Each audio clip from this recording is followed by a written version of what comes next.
right, hello there. I trust you are all good. A very good morning wherever you are watching us from. Your right on time for Kirk in the morning. Of course, every Friday here we have conversations that matter to you, from political conversations to governance conversation and also human interest conversation.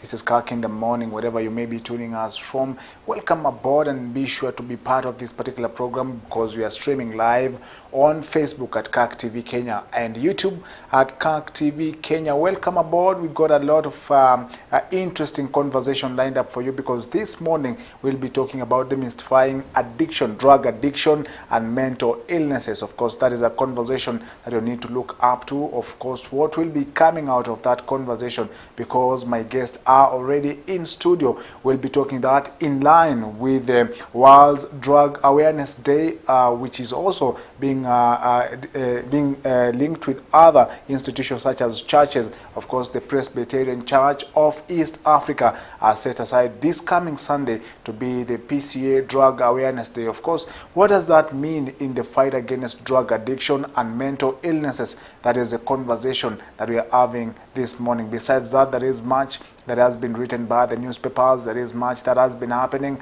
but this week we'll not be having that conversation. Matters to do with politics. We'll be talking about today about drug addiction and mental illnesses in line with the World Drug Awareness Day that is set for Monday next week, but the Presbyterian Church of East Africa this Sunday will be marking their Drug Awareness Day. So welcome aboard. Be sure to send in your feedback, and wherever you are watching us from, my name is Chris Sambo. But as we always do, first things first, we take a look at what is happening on the roads just quickly.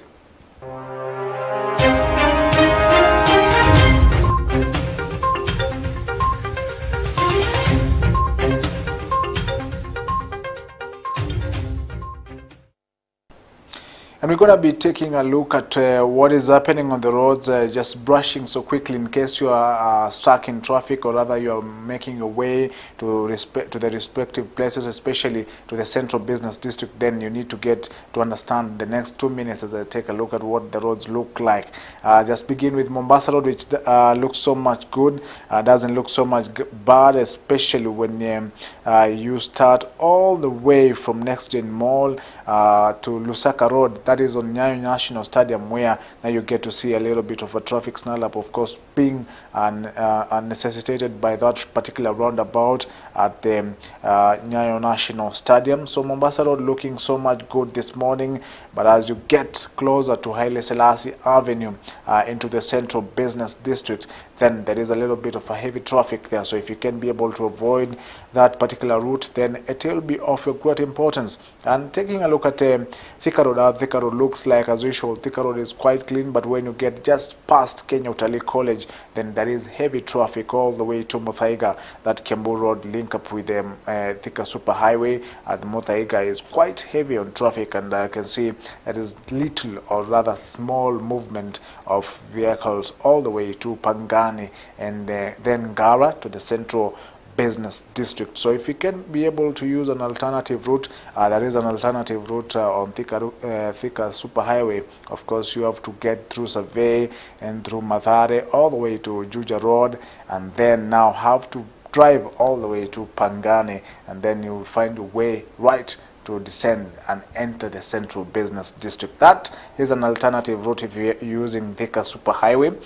And just taking a look at yet another road, that is Ngong Road, which doesn't look so much bad this morning. I can see a smooth flow of traffic on the Ngong Road, which looks so much clean this morning, despite different traffic snarl-ups at different particular points. Of course, that is in regards to what is considered to be traffic lights, and the central business district itself doesn't look so much good, because I can see right here how it looks a lot of movement this morning in regards to the central business district. There is so much that is being moved. Of course, if you can be able to avoid the central business district, then it will be of great importance. Jogoo Road doesn't look so much bad this morning, according to the map right here. It doesn't look so much bad. Looks quite easy this morning, of course, entering the central business district. And that is what the major roads are looking like this morning. Of course, we keep an eye and get to see what will be happening or unfolding later on as we continue this conversation and program. But for now, we have next with the newspaper review.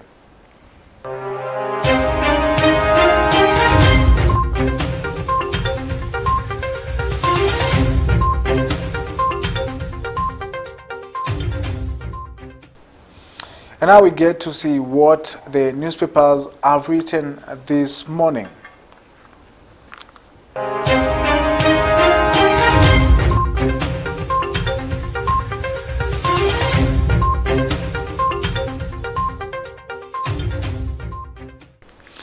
Quickly, just to give you a glimpse of what the dailies look like this morning, the Daily Nation has an insert picture there of a worried man, that is opposition chief Raila Odinga, and the caption on the Daily Nation talks about the wounded general. Opposition set to hold rally in next week. And the Daily Nation question, is Raila cornered? Azimio chief Raila Odinga appears to be losing his political grip amid an onslaught by President William Ruto. His troops in parliament are shifting loyalties while his traditional vote bastion are slowly being chipped away. Is he down and out, or will he fight back? That is what the Daily Nation talks about on pages 4 and 5. And in regards to what the Azimio Umoja coalition raised yesterday in terms of what is their response on the passing of the Finance Bill 2023, and there is a caption there of Martha Karua who says, the only time we have suffered longer than we should, it is the only time we have allowed dictators to rule us longer than they should, is when we have been divided. But people can never be hopeless in their own country. We are going back to the people. Azimio Umoja set to hold People's Baraza next week at Kamukunji. And the bottom of the Daily Nation talks about, brace yourself for a new reality as Ruto taxes take effect. That is what is in regards to the passing of the finance bill. Of course, the most critical bit of that finance bill was the passing of the 16% taxation of VAT on fuel products. That is what has caused an uproar on whether there will be anything to live for in the coming few days in regards to what has been written by the Daily Nation. So that story is on pages 7, and you can get there and get to see what the Daily Nation has written. Of course, it's talking about a lot of information regarding that particular finance bill. And on top of that, there is Unga prices to shoot up as Mill has warned of a looming maize shortage. They say the government has failed to settle an outstanding debt of 2.5 billion for maize subsidy program. That story is on page 12, of course, capturing the state of the nation in matters to do with the high cost of living. Interview Waiguru, and there is an interview there by the Daily Nation which talks about Waiguru routes for counties to spark growth. That is the Daily Nation. So you can be able to grab your Daily Nation and be able to see what the top of the Daily Nations looks like. Of course, there is quite a number of stories there on page 12 which talks about I did not see Babu Wino shoot me. That is Felix Orinda testifying yesterday before Milimani High Court, where he talks about that particular day where he was shot, or rather allegedly shot, by Embakasi East Member of Parliament Babu Owino. That is what the Daily Nation has written this morning. The Standard newspaper, on top of its page, has an insert there of a Mama Burger, or rather Nasla, who is cooking mandazi. That is and talks about hustlers' pain begins. Prices shocker. With the finance bill set to be signed into law by President Ruto, Kenyans are bracing themselves for full impact of approximately 12 shillings a litre rise in cost of fuel, which will push up cost of transport, production and essential commodities, even as salaried workers are hit by housing tax. That is a breakdown of what is expected immediately the finance bill takes effect. Page 4 talks about Oduol, who is the Siaya Deputy Governor, Siaya MCAs bribed to finish me. That is in his defense yesterday before the Senate committee that is probing his impeachment by members of County Assembly on matters to do with corruption. Of course, much coming out of that particular interrogation yesterday. You can grab a copy of the Standard newspaper, and on page 4 you get an in-depth of what really transpired and what exactly is happening in Siaya County. Confusion rocks school as learners sent home early. Questions abound as some schools send learners home for midterm break nearly a week early, with some citing inadequate funding. That is in regards to the state of education in this particular country. And the Standard newspaper there on page 14 has an in-depth of that. Just an interesting story on pages 3 of the Standard newspaper. It talks about Ngugi wa Thiong'o, of course, just breaking silence for the first time. One of the world's most famous authors dismisses claims of a desolate life in the U.S. as pure fiction, but invites reflection on the state of the nation. That is the Standard newspaper with quite a number of stories there. You can be able to grab your copy. Page 6, 7 as what all you need to know on the state of the nation. Ruto talk staff for new climate change funding. That is what President Ruto said yesterday while he's in tour in Paris, France. And that is what the newspapers have written this morning. And of course, as we get to our conversation this morning, just to remind you, we'll be talking about matters to do with the drug awareness. And this Sunday, the Presbyterian Church of East Africa will be marking its Drug Awareness Day, the 25th of June 2023, in line with the World's Drug Day that is set for Monday. But all that is coming up shortly. But for now, we're done with the newspaper segment.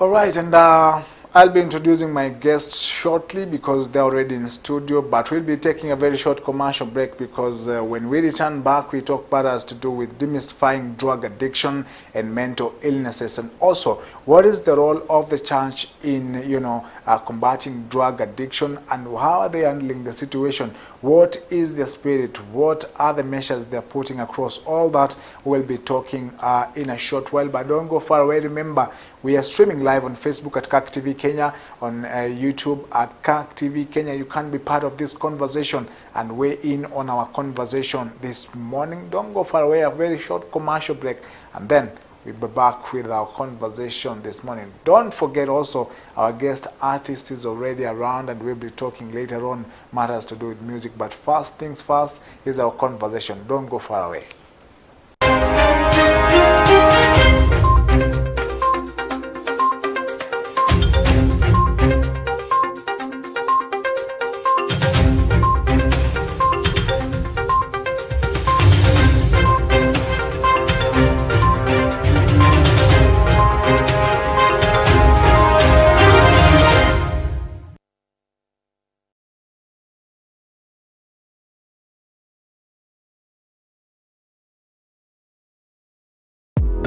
John Maxwell once said, "A reader is the one who knows the way, goes the way, and shows the way." Simply put, readership is all about vision and influence.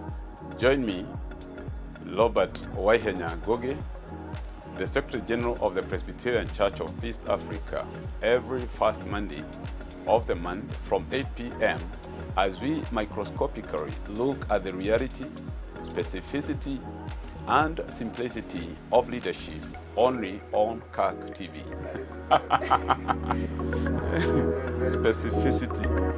Uongozini, a show by the leader, for the leader.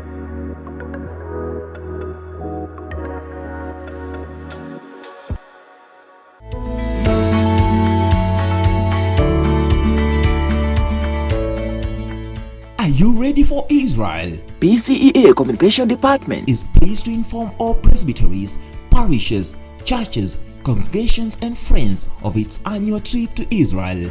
The trip will take place from the 5th to 14th of November 2023. The trip to Israel through Egypt will include visit sites like the Pyramid, Mara, the Hanging Church, the Burning Bush, Mount Sinai, and then to Israel through the Suez Canal and visit sites like the Dead Sea, Kibbutz, the Manger, the Temptation Mountain, Gethsemane, Old Jerusalem, Caesarea Park, St. Peter's in Galgantu, Emmaus, Capernaum, Jordan River, Galilee, among others. The charges are $2,050 US. You can pay in 4 installments of $513 US. The deadline for payment is the 31st of August 2023. For payment, the account is PCEA Jitegemea Press 03100002196 dollar account Family Bank. To join us on this annual trip to Israel, for booking and more information, call 0716 289 443.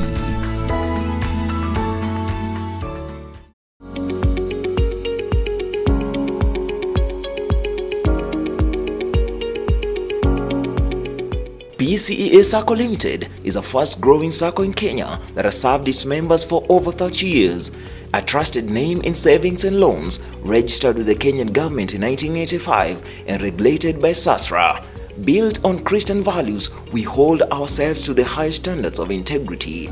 Our professional and friendly team is dedicated to helping you achieve your financial goals. With over 4,000 active members and an asset base exceeding over a billion Kenya shillings, PCEA Sacco is a place to be. Consistent dividends, strong base capital exceeding a billion Kenya shillings, prompt dividend disbursement, efficient loan processing are some of the reasons as to why you need to join PCEA Sacco Limited. We pride in a wide, friendly range of loan products, including normal loans, Rudy Tender Plus loans, emergency loans, Neokole mobile loans, amongst others. We equally offer other facilities including asset financing, solar installation, fixed deposit facilities, among others. We are located at the PCEA head office, South C, Nairobi. For more information, please reach us through 0720-403-460 or 0792-633-308. PCEA Sacco Limited, your pathway to financial success. For you waking up in the morning and preparing yourself to go to work or to any place, to school or to any place, it's an opportunity that God has given you. It's a very great opportunity. You have to be thankful for it. You have to give thanks to God. That is the main bottom line. Don't take anything for granted. Thank God for each and every achievement that you make. Achievements are not like when you get money, when you get good things, when you get good deals. No. Appreciate life in the good health that you have. Always do that.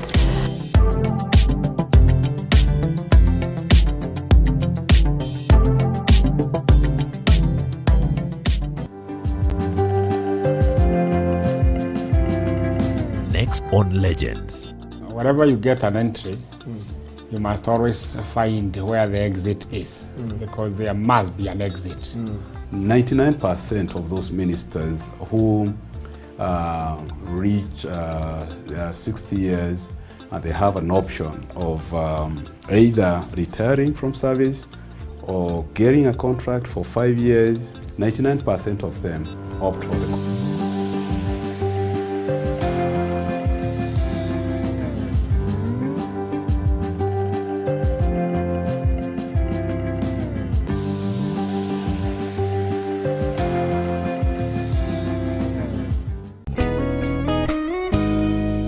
We want to be glorified with Christ. We want to meet Christ. We want to see Christ face to face.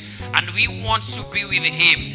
then it is very clear that if we want to be glorified with Christ, then help me tell your neighbor, we have to suffer with Christ. If we want an inheritance in the share of the glory of Jesus, when he is going to be revealed as King of Kings and Lord of all lords, and he is going to conquer all, and all things are going to be put under his feet, and we shall reign with him eternally, then also we must watch his footsteps. We must check on the direction he went, and in every footstep of his we must plant our own. But the good thing is, he has gone before us, he has overcome for us, and he helps us every single moment of the journey.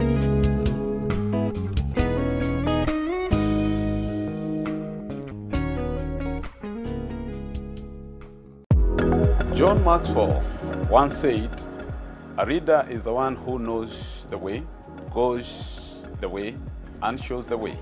Simply put, readership is all about vision and influence.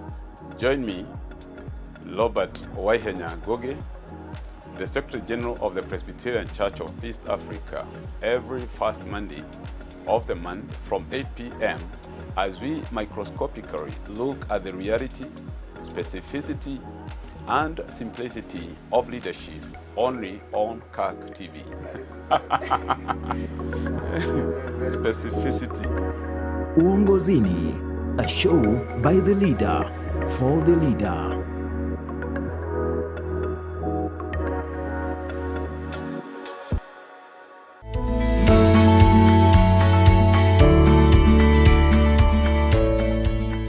Are you ready for Israel? PCEA Communication Department Is pleased to inform all presbyteries, parishes, churches, congregations and friends of its annual trip to Israel. The trip will take place from the 5th to 14th of November 2023. The trip to Israel through Egypt will include visit sites like the Pyramid, Mara, the Hanging Church, the Burning Bush, Mount Sinai, and then to Israel through the Suez Canal and visit sites like the Dead Sea, Kibbutz, the Manger, the Temptation Mountain, Gethsemane, Old Jerusalem, Caesarea Park, St. Peter's in Galgantu, Emmaus, Capernaum, Jordan River, Galilee, among others. The charges are $2,050 US. You can pay in 4 installments of $513 US. The deadline for payment is the 31st of August 2023. For payment, the account is PCEA Jitegemea Press 03100002196 dollar account Family Bank. To join us on this annual trip to Israel, for booking and more information, call 0716 289 443.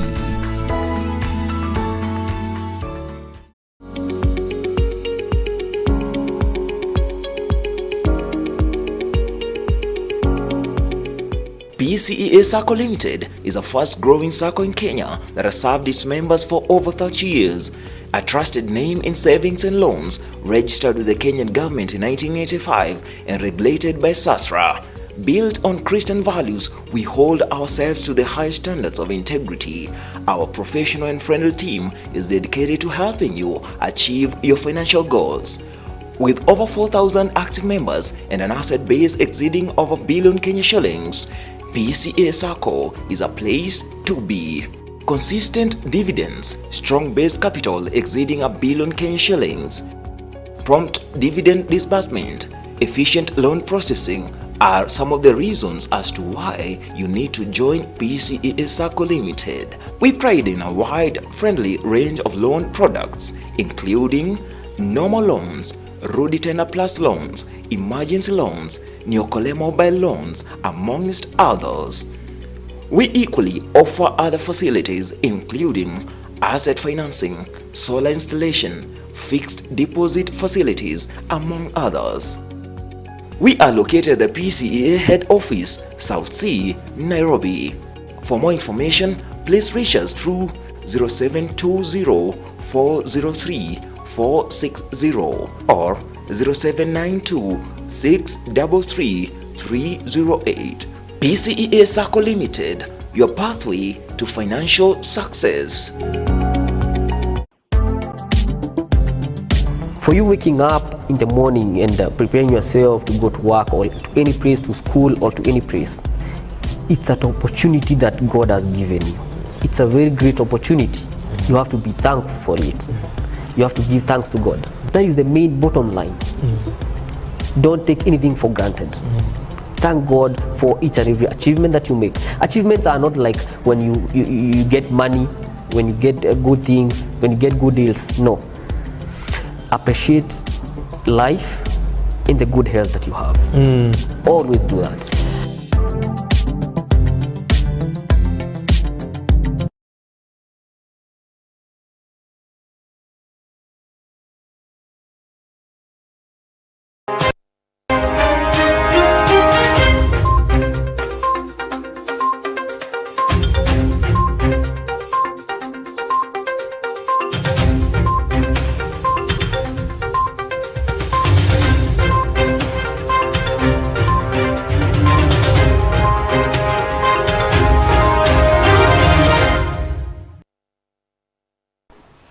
All right, a very good morning. Welcome back again to Kirk.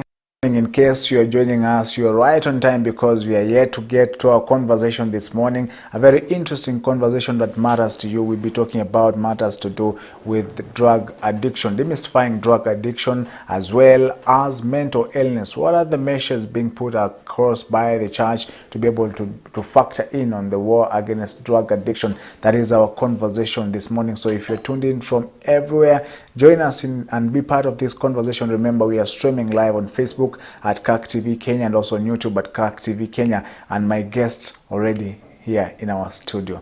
Karibuni sana. Thank you. And on my near right is Catherine Wambui. She's a counseling psychologist and also an administrator of the Presbyterian Care Center in Nakuru. Karibu sana. Thank you, Chris. And on the far right is the Reverend Zachary Gioko, who is the director, PCA Drugs Control. Yes. Karibu sana. Thank you. And good to see you, all of you, this morning. Pleasure. And it's quite a huge topic that we are talking about this morning, and a topic that has a lot of misconception. Just to begin with you, Madam Catherine, there is a lot of misconception about drug addiction and everything surrounding it. From your line of work in terms of working with the rehabilitation center and also as a counseling psychologist, what is the most falsehood that comes out of this issue of drug addiction?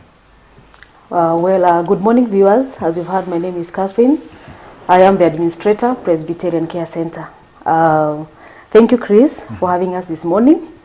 And the misconceptions about addiction and mental illness is far wide, and the community has not really understood what entails in matters addiction and how to handle the cases. Reason being that in the field of treatment, the care center, we find that people are brought to us who are addicted to substances, but the family is not really sure whether it is a mental illness or whether it is an addiction. So we still have a lot to do in matters educating the community to really understand that if my son or my daughter or a person who is close to me is suffering from an addiction or from a mental illness, we need to really help these people to understand that is this really an addiction or is it a mental condition? And that's where we come in as a treatment center to do the screening and the assessment to really differentiate or even demystify that this is an addiction and we offer the right services, and this is a mental illness and we use the proper interventions that are needed. Yeah. And just on that note, I can see Rev, you are smiling. Maybe something you'd want to add on that as well? Yes, I think what she's saying is correct. A lot of people don't understand issues to do with addiction. They don't even know it's a disease. They don't know what is mental illness. We are just there and when they get confused. But at least we have professionals who are helping us to demystify that. And she's one of them, and we have many others within the Presbyterian Church. Yes. And just to get a glimpse, you know, of what she's talking about. She's talking about, you know, the menace itself, drug addiction vis-a-vis the mental illness. But from where you sit as well, you've been able to see the measures being put in place, you know, to bring out what you're talking about, the professionals that can handle situations. But let's talk about, you know, the challenge, first of all, of, you know, having to tame this particular vice. You know, it's a great challenge. Even considering the amount of people who are already addicted. I think by the entire last year we had over 4,000 alcoholics. So you can imagine the documented ones. So you can imagine the problem is really, really serious within the country. And the problem is actually countrywide. It is not just within a particular area.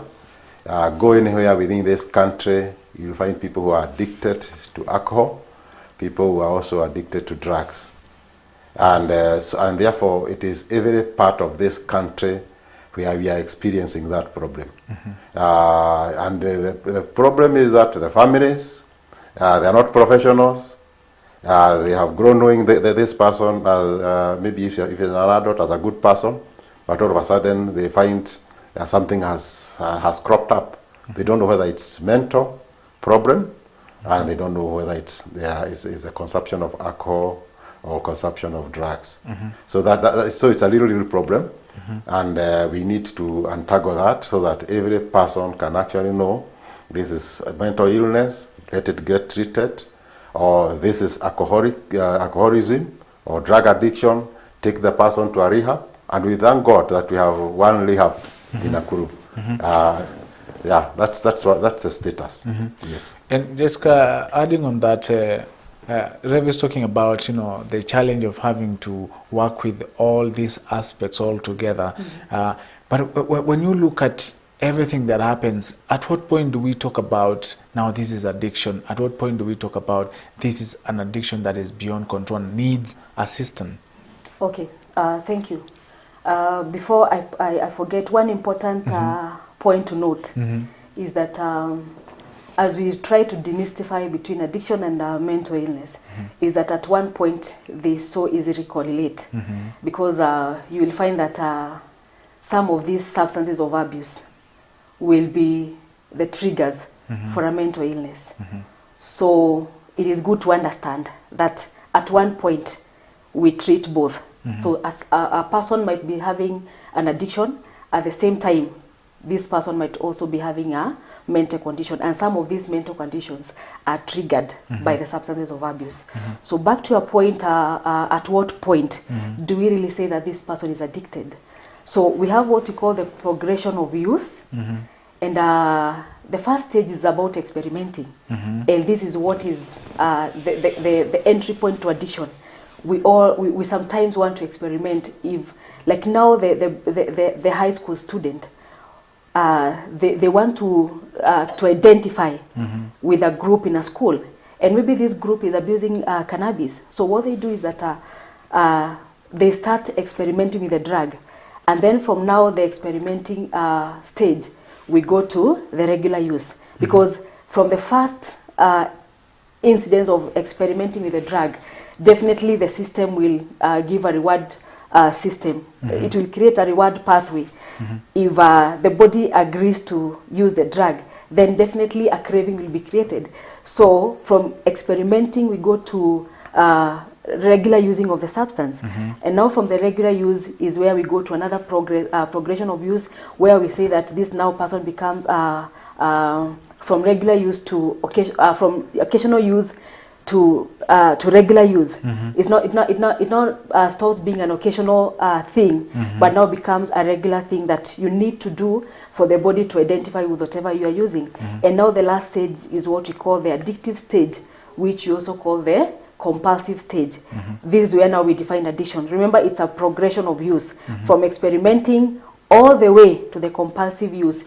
And this is now the addiction stage, because at this stage we now look at the symptoms. And now when we define addiction, we say that it is a chronic brain illness that is characterized by compulsive drug seeking and use despite the harmful consequences.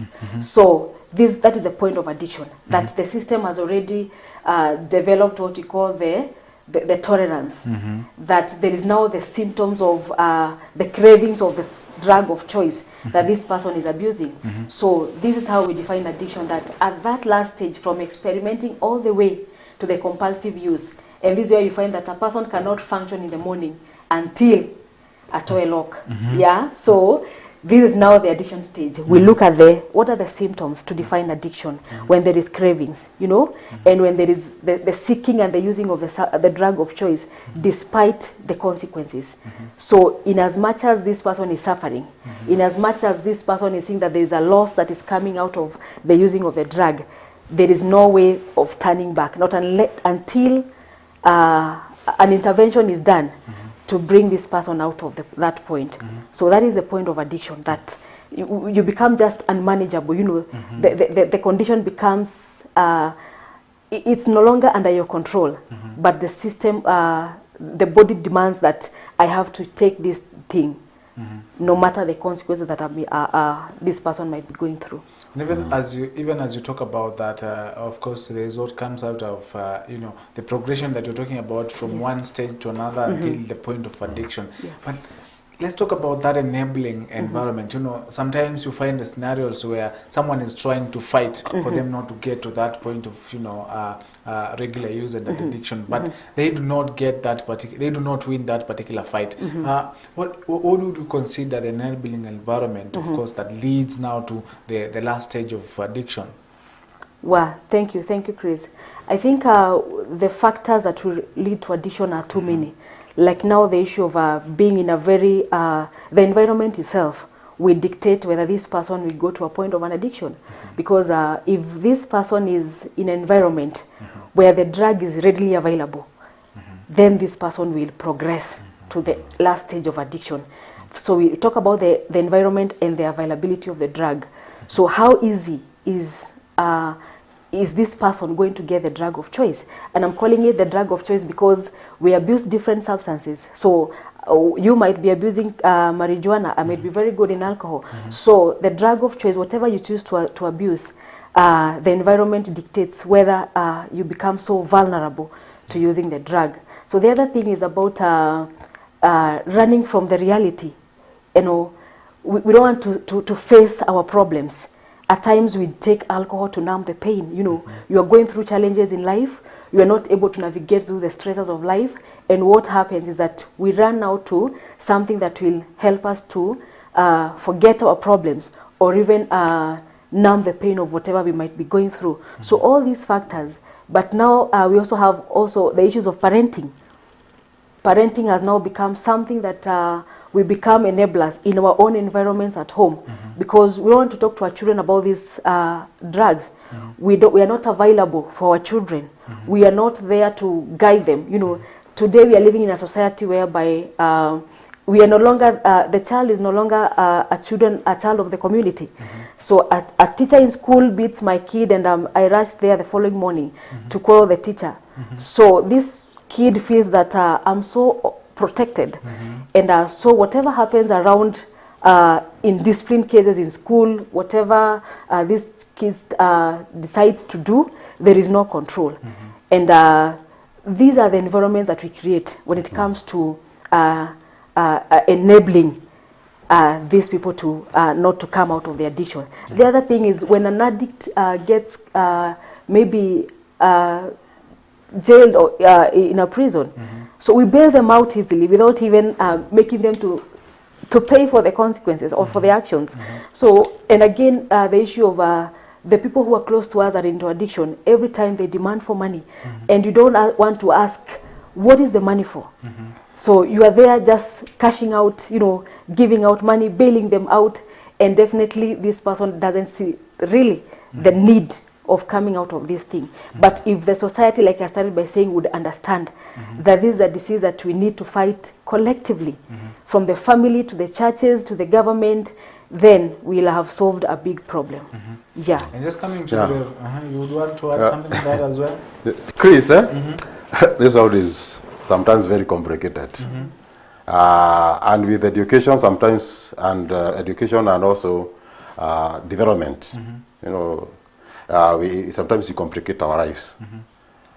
Because we have so many addicts, and especially children, who have actually got addicted because of the environment at home.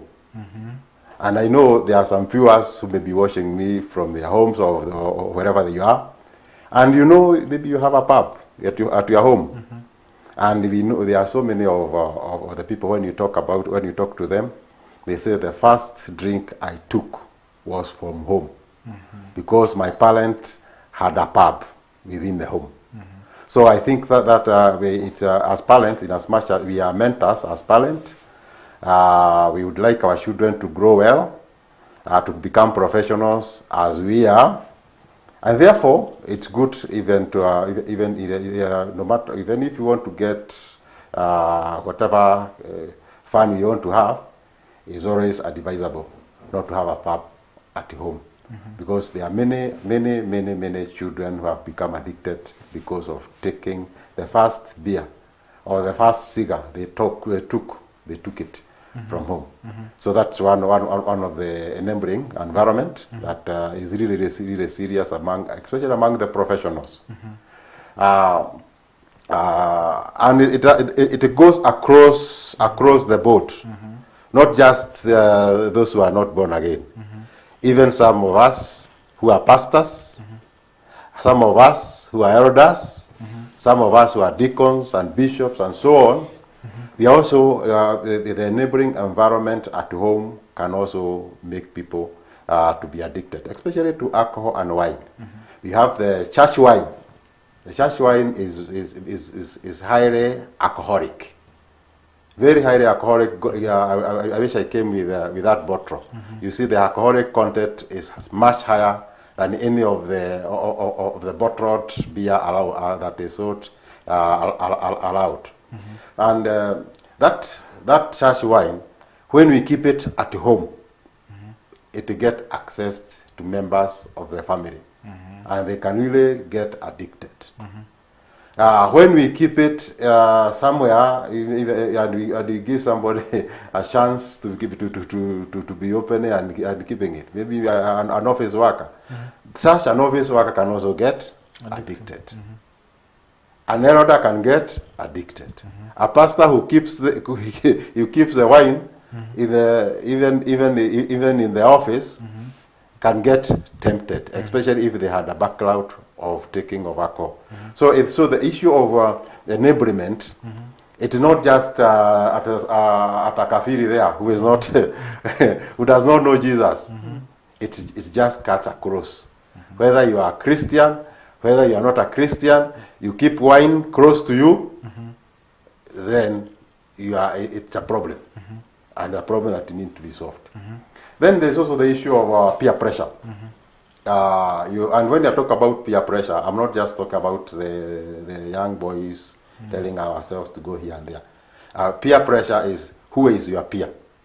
You know, if it's a university students, they'll start interacting among themselves. Some who takes beer, others who doesn't, and in the process they influence one another.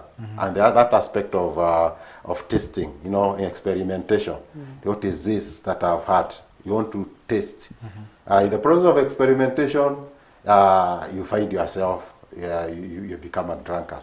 And so the only way you can avoid being an alcoholic or avoid being a drug addict is if you have never taken it, don't experiment. Just leave it. Because the moment you take it, you find it's like a downward spiral. And you may go down in a way that you'll never recover. So that's something I would like to add. And talking also about that, there's the factor about leave alone the parents and guardians being at the front foot of taking control of situations such as those. There's all the society issues. Personally, when I was growing up, you would be told that a child belongs to the society. Is it something that we've neglected in the modern world that now allows a room for drug use and substance abuse, and also that leads to addiction, and as well in the expansive way lead to mental illnesses? Yeah. We have, it's as if our society has disintegrated. The communal setup is no longer there in most places in the country. It's the issue of individual, myself and my children. Even if it's your neighbor and you are staying together in a flat, if you can't discipline that child, because of human rights issues. The child cannot, it's not necessary that whatever you tell that child, the child will agree with you. So there is that aspect of disintegration of our communal life. And also, there's also this other aspect. Whenever we are coming together, if there is a function, let's say there is a wedding function or something like that, these traditional things, we come together as individuals who don't know one another. You don't know, they are family members. You live in Eldoret, the other one in Coast, like that. They come with their family, they don't know one another, and then here they are. And some cultural aspect introduces some drugs, like alcohol. There are some ceremonies for them to be considered complete. They must be spiced with alcohol. So now that's also another problem, because they are individuals who don't know one another. They are meeting, and here we are telling the children, this is my cousin, they are family members, respect them, interact with them, but you don't know whether they are drug addicts, because you have not been together. And in the process, you find those traditional ceremonies. They are also another enablers. And I think that those are some of the areas that we need to look.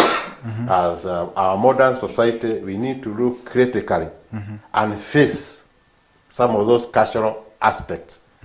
All those retrogressive, repugnant cultures, we need to do away with them. Because they are not sustainable. And I think because they are across all the communities, it's high time that leaders, both religious and non-religious, they look at them and they decide, what do we want to be part and parcel of our Kenyan culture?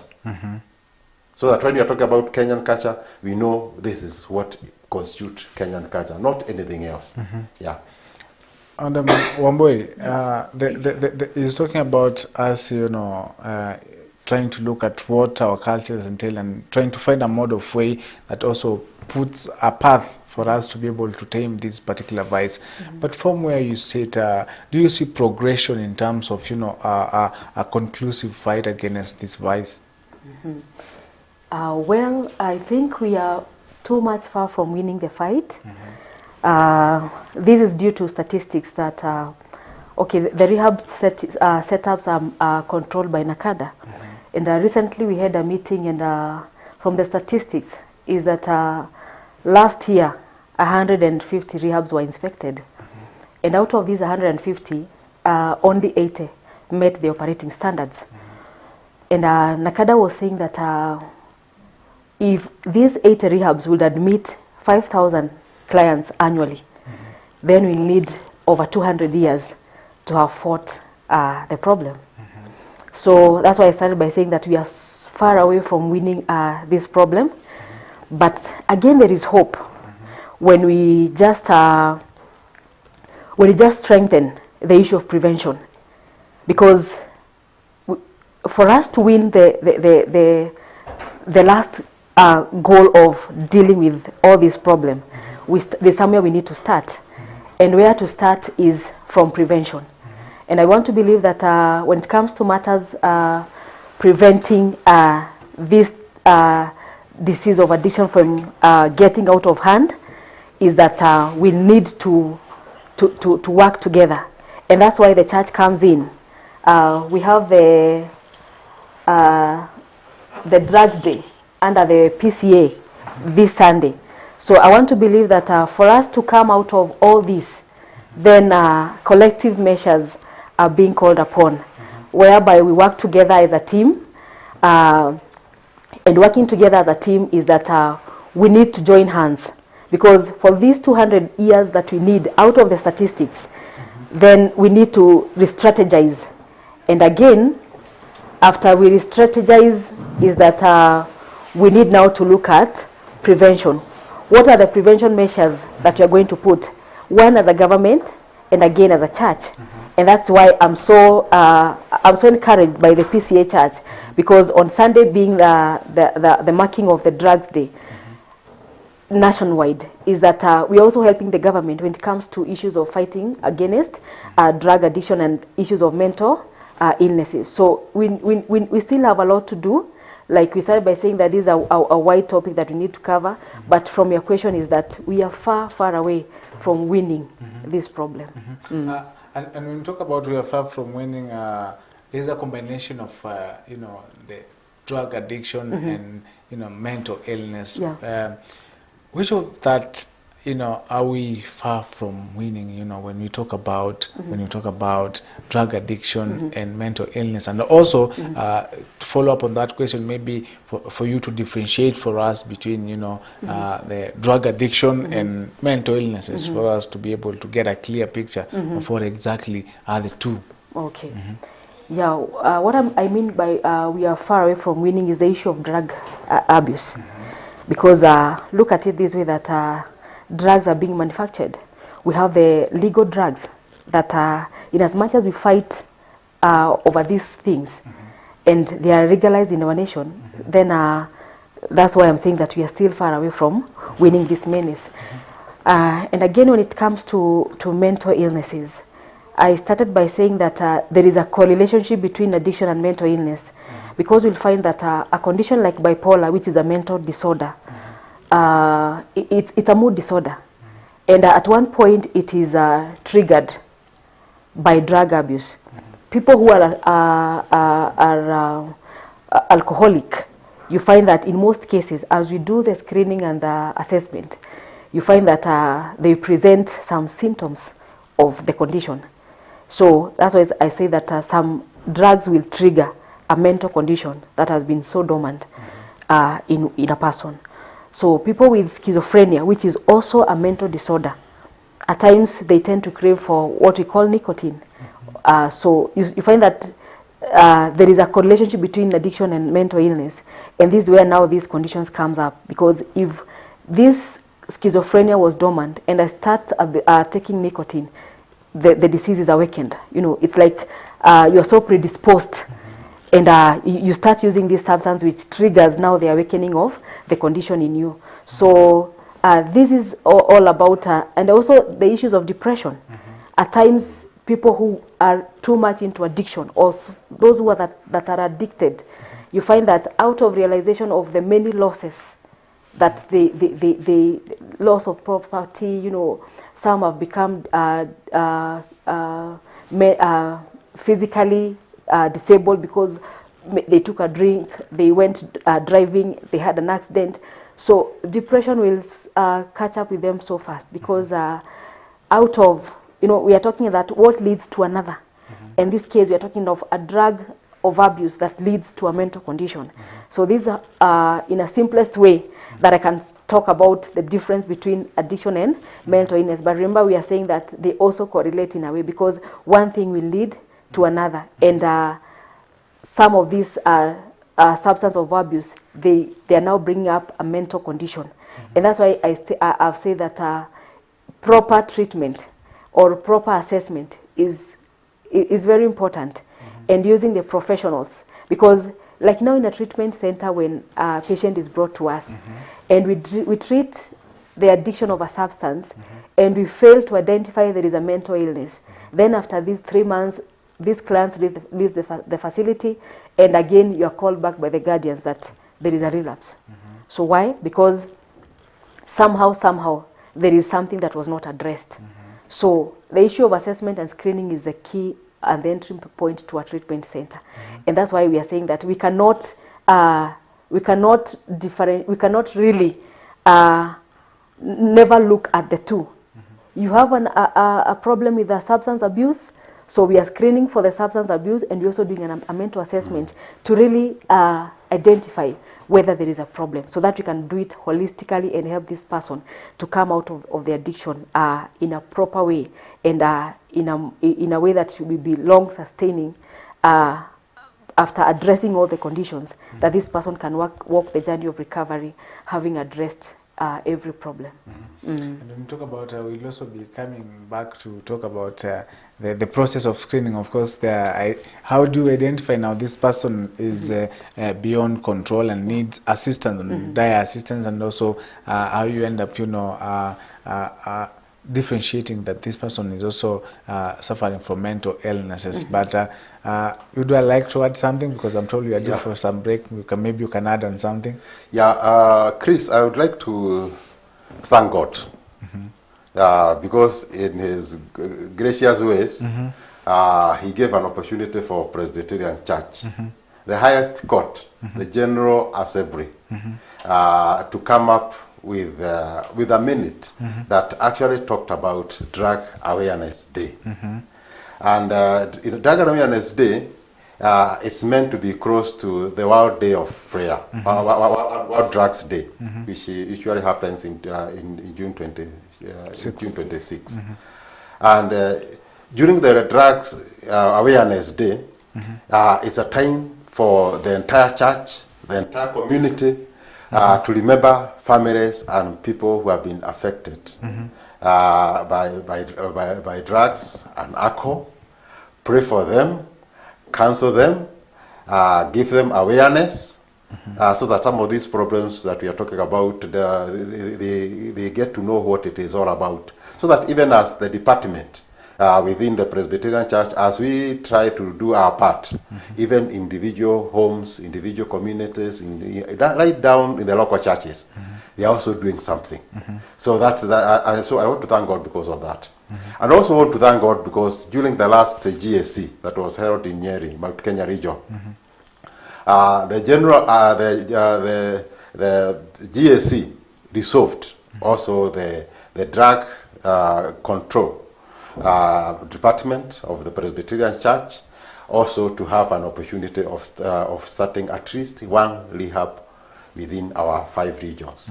So I think those are gracious ways God has remembered us, because with that we can be part and parcel of solving this problem that is actually affecting this country, and even not this country, because when we were at Ministers Faratano in Arusha in the month of May, I talked with the ministers from Uganda, I talked with the ministers from Tanzania, and the same problem we are having here is the same problem they are also having there. So it's not just a Kenyan problem, it's a worldwide problem. But I have the belief that this problem, especially within Kenya, is going to be solved. Yes, thank you. I think on that point is where we are going to take our very first commercial break, and when we come back, we'll be talking more on the role of the church itself in curbing the vice of drug addiction and substance abuse, as well as what measures they have put in place, and also understanding an in-depth of what the rehabilitation center looks like for any person that comes there. So that we take a very short commercial break, but when we come back, we'll also be taking a look at what you were saying on our conversation, as we tell you more on what the church is playing in regards to taming drug abuse and substance abuse. Don't go far away.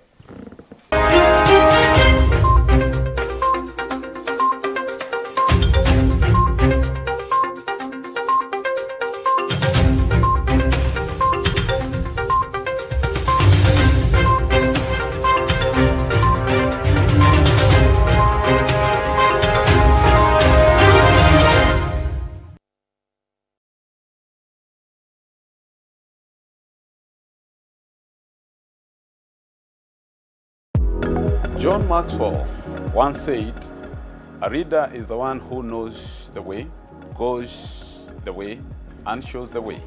Simply put, readership is all about vision and influence. Join me, Robert Waihenya Goge, the Secretary General of the Presbyterian Church of East Africa, every first Monday of the month from 8 p.m. as we microscopically look at the reality, specificity, and simplicity of leadership only on Kirk TV. Specificity. Uongozini, a show by the leader, for the leader.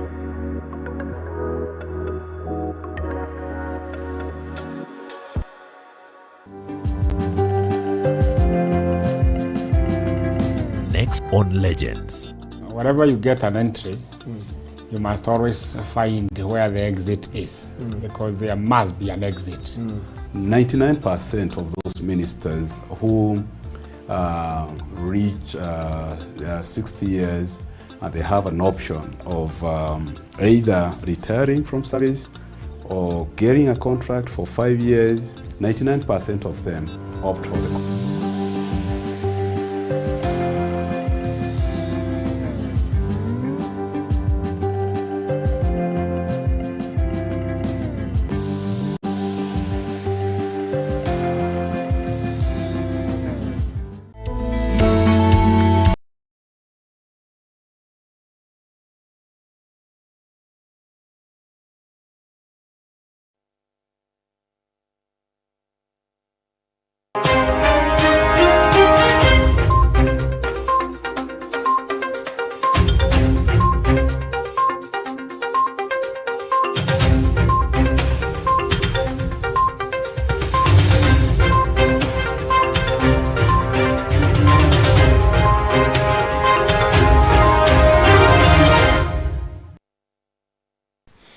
All right, welcome back again as we continue with our conversation this morning. Of course, we're talking about quite a bigger topic on drug addiction and mental illnesses, of course, demystifying the factor of drug addiction. And my guest already still with me here in studio. And let's come back and talk about, before we were going for the break, we were talking about how big this problem is, and you were telling us how we are not facing it alone. Also, the other countries that we've interacted with have also faced the same challenge.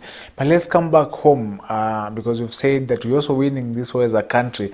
The church is a big stakeholder in terms of syncing this message to the people and also putting in measures to ensure that this vice is combated in totality. Of course, Madam Catherine talked about we need to prevent, because we all understand prevention is better than cure.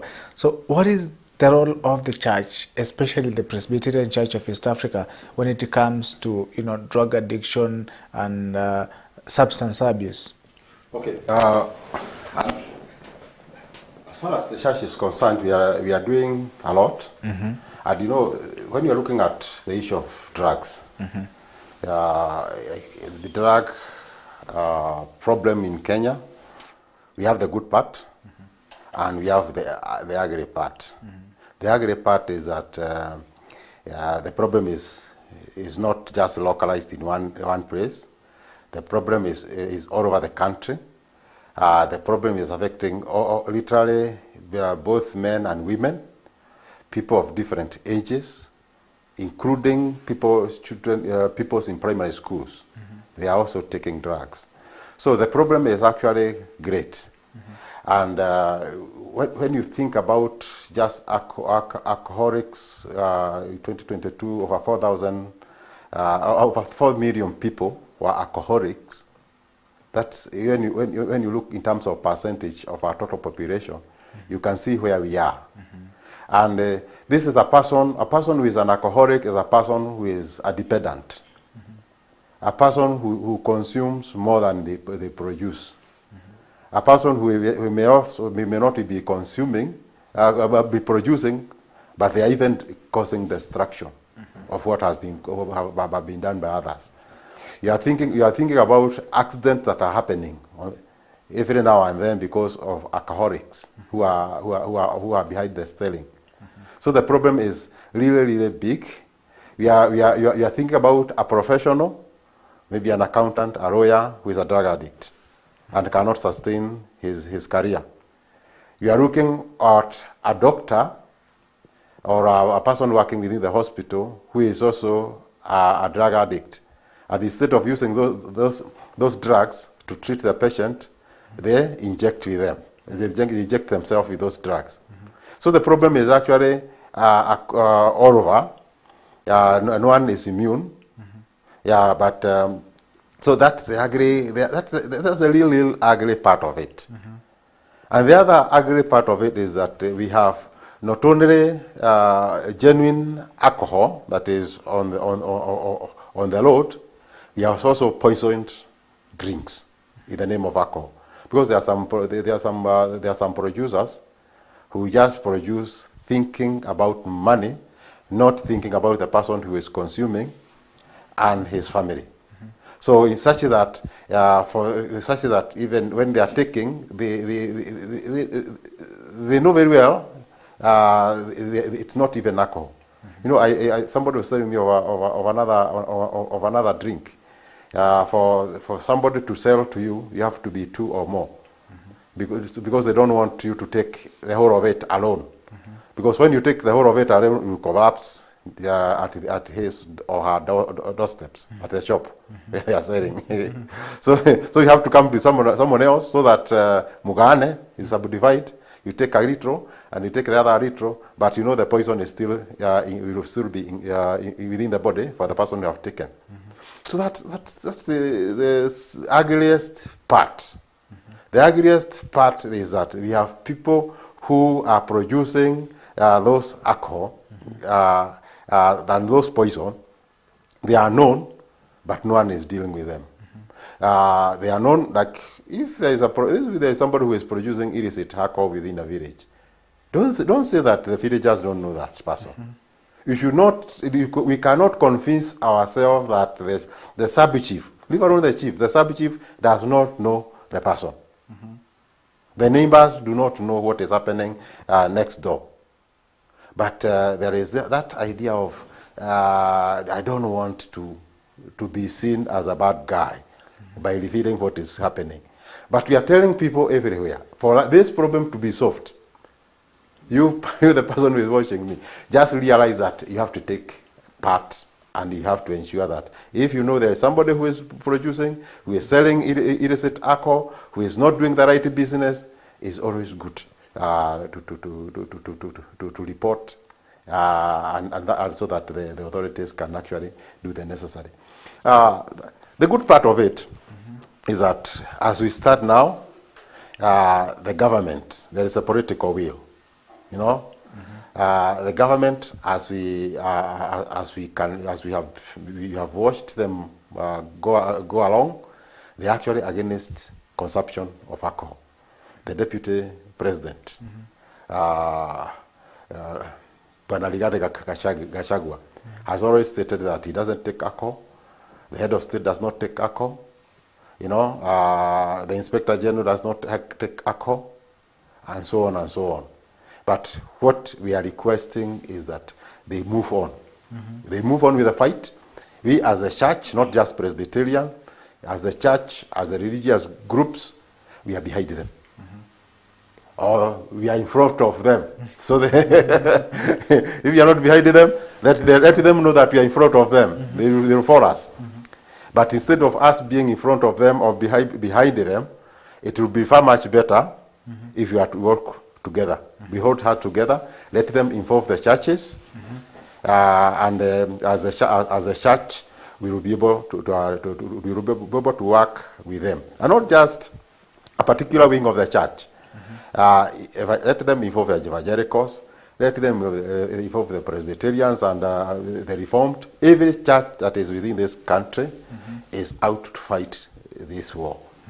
So let them involve all of us. And let me tell you, drugs and alcoholism within Kenya will get finished. In fact, every time I usually tell the people, I don't know whether I'm over positive, but I better be accused of being over positive, because I usually tell people there is no single moment I've ever gone to sleep Had woken up thinking that alcohol in Kenya, alcoholism and drug abuse in Kenya is not going to get wiped out. That one I'm very sure. And we want to support the government in what they are doing. And we want to request all the organs of the government to join hands together so that we eradicate this problem. Because the other ugly part of this is that any time that people are consuming alcohol, you can never experience economic growth. Development, you forget it. The moment you start taking alcohol, as an individual, forget development. The moment a country allows alcohol in their midst, let fact be known. Development will be behind them. Because the consumption of alcohol, consumption of drugs is known to produce people who cannot obey the law. You know, of course, if your mind is not clear, they cannot obey the law. They will get involved with themselves in crime. They will get broke like any other person. But getting broke does not mean that they don't have that urge to take. So how will they going to sustain the urge to quench the thirst without money? Yeah, when they see you with a nice suit like that, a nice coat like that, Chris, and you are walking home at night from Kirk TV, yeah, they want to get it and sell and take something because the thirst is there. So I think it's high time that we realize that the consumption of alcohol is retrogressive, is anti-development. In fact, the amount of money you get from alcohol, the amount of money you get, even the tax you get from cigarettes and other things, the so-called legal sin taxes, yeah, the amount of money you get, if you are to if you are to compare with the amount of money that is lost treating people as a result of accident at the hospitals, treating problems like lung cancer and others, let me tell you, you realize that we are losing it. Because an alcoholic, a drug addict, at the end of the day, that person will end up in the hospital. That person will end up in a rehab. And the hospital and a rehab is one of the places that you never want to be there because they are very expensive. That person will end up maybe causing crime, he will end up in a jail. It's also very expensive. So when we are looking at the problem of drugs, and my viewers, wherever you are, you agree with me, the problem with the drug is actually a very ugly part. You know, the ugly part is really, really glaring for all of us to see. Yeah.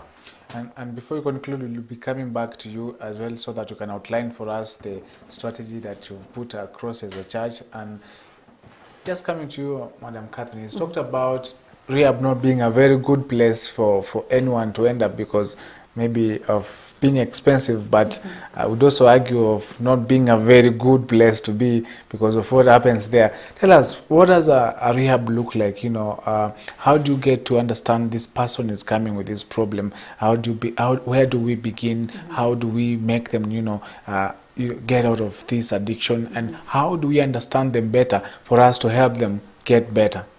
All right, thank you, Chris.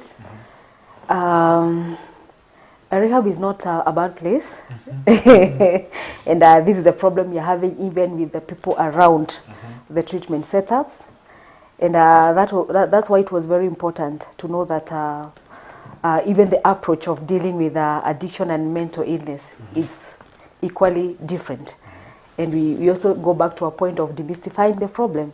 So even in matters of interventions is very different. That's why you find that people in addiction will be taken to rehab centers, and people with mental conditions will be taken to mental facilities.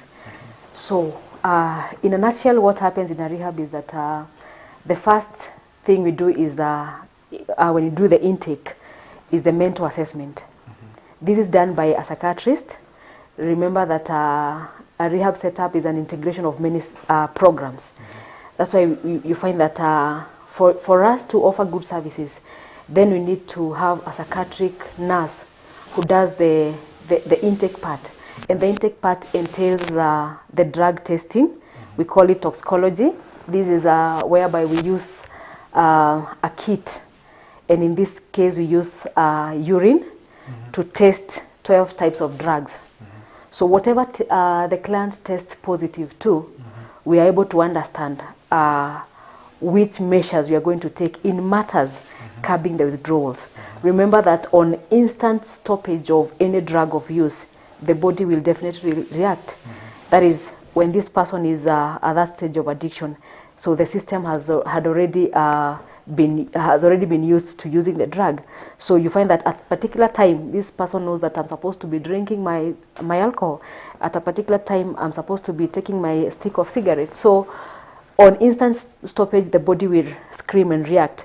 So we want to be very sure that this person, out of the 12 drugs that we are doing the testing, what does this person test positive to? And therefore, that helps us to manage in case there will be a withdrawal symptom. So the other part is mental assessment.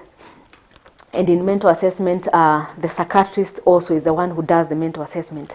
Like we've talked, is that we want to be very sure, is this an addiction, or is there a comorbidity of a mental illness that is coming along, or what we call the substance-induced psychosis, which is also a mental condition. So that is the key part when it comes to doing the intake. So after the intake, we also now, the client enters into program whereby we have a curriculum to cover for a minimum of 3 months. So our program is a residential program that runs for 3 months, and we use different modes of treatment. We have what we call the pharmacology part, or the issue of medically assisted treatment.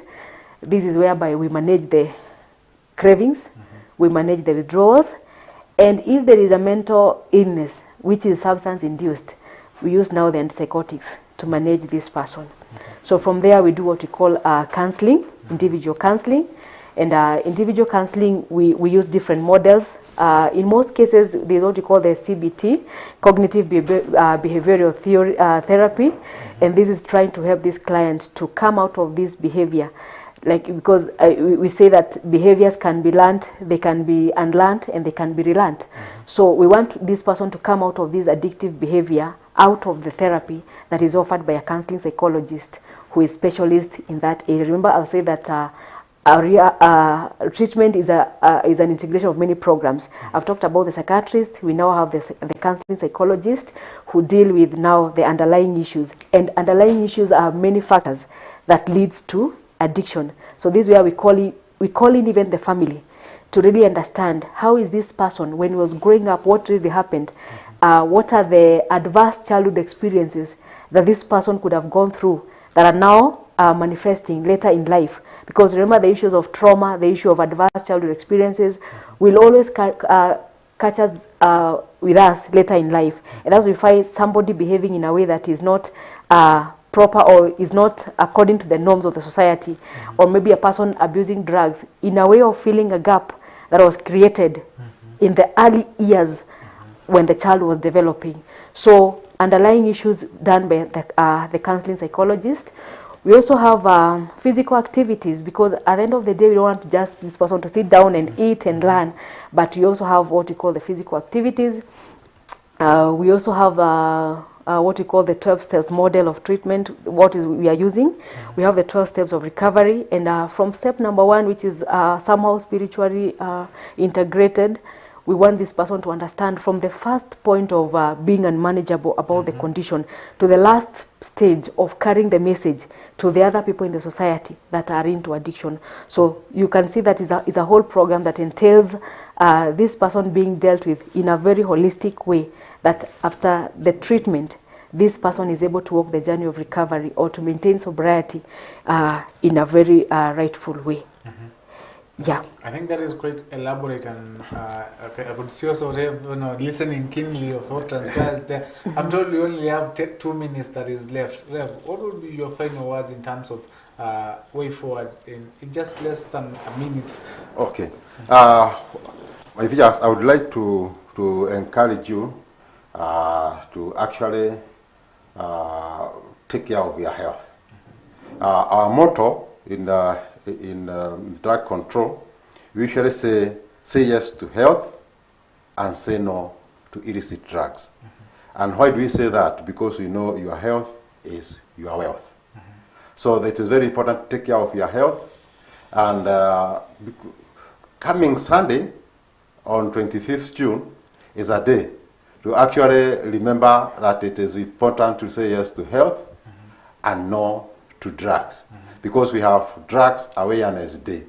And during Drugs Awareness Day, we are being guided by a theme that comes from Jeremiah 30, verse 17, the first portion of the verse that says, "But I will restore you to health and heal your wounds, declares the Lord." But I will restore you to health and heal your wounds, declares the Lord. So God is really gracious. He wants us to be healthy because, you know, our health is our wealth. God bless you. I think God that's bless you, my viewers. That's a good point to end up. Catherine, what would be your final words in less than 30 seconds? Yes, thank you viewers for listening to us. My final words is that let us embrace the fight against drugs.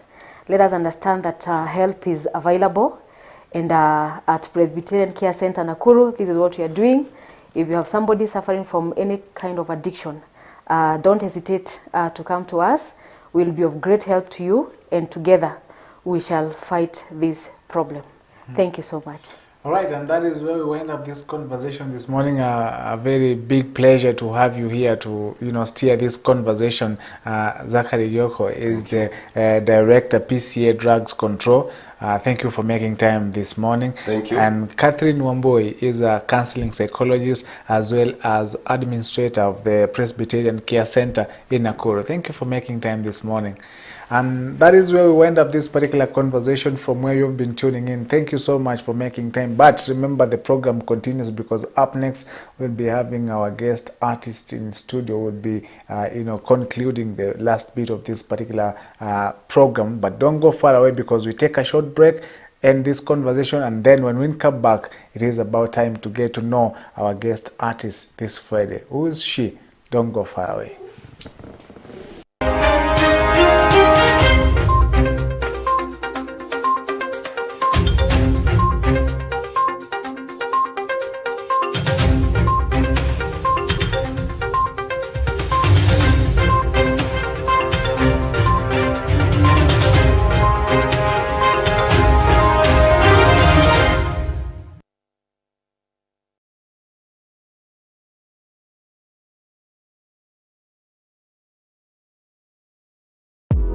John Maxwell once said, "A reader is the one who knows the way, goes the way, and shows the way." Simply put, readership is all about vision and influence. Join me, Robert Waihenya Goge, the Secretary General of the Presbyterian Church of East Africa, every first Monday of the month from 8 p.m. as we microscopically look at the reality, specificity, and simplicity of leadership only on Kirk TV. Specificity. Uongozini, a show by the leader, for the leader.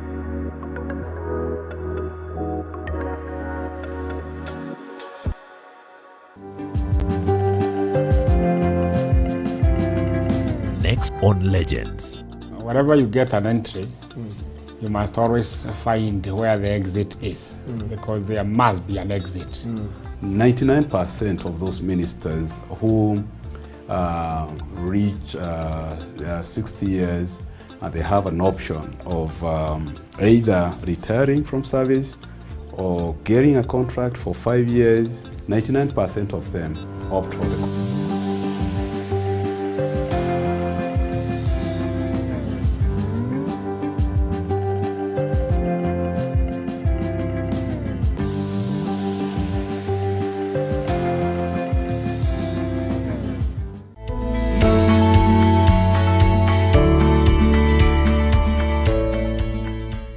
Ready for Israel. PCEA Communication Department is pleased to inform all presbyteries, parishes, churches, congregations and friends of its annual trip to Israel. The trip will take place from the 5th to 14th of November 2023. The trip to Israel through Egypt will include visit sites like the Pyramid, Mara, the Hanging Church, the Burning Bush, Mount Sinai, and then to Israel through the Suez Canal and visit sites like the Dead Sea, Kibbutz, the Manger, the Temptation Mountain, Gethsemane, Old Jerusalem, Caesarea Park, St. Peter's in Galgantu, Emmaus, Capernaum, Jordan River, Galilee, among others. The charges are $2,050 US. You can pay in 4 installments of $513 US. The deadline for payments is the 31st of August 2023. For payment, the account is PCEA Jitegemea Press 03100002196 dollar account Family Bank. To join us on this annual trip to Israel, for booking and more information, call 0716 289 443.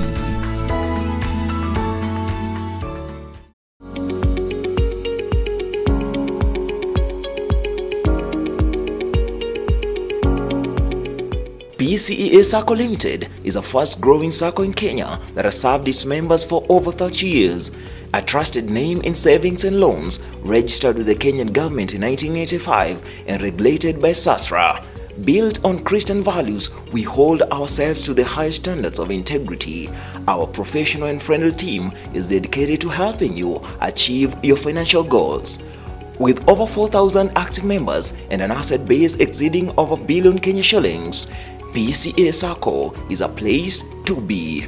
Consistent dividends, strong base capital exceeding a billion Kenya shillings, prompt dividend disbursement, efficient loan processing are some of the reasons as to why you need to join PCEA Sacco Limited. We pride in a wide, friendly range of loan products, including normal loans, Rudy Tender Plus loans, emergency loans, Neokole mobile loans, amongst others. We equally offer other facilities including asset financing, solar installation, fixed deposit facilities, among others. We are located at the PCEA head office, South C, Nairobi. For more information, please reach us through 0720-403-460 or 0792-633-308. PCEA Sacco Limited, your pathway to financial success. For you waking up in the morning and preparing yourself to go to work or to any place, to school or to any place, it's an opportunity that God has given you.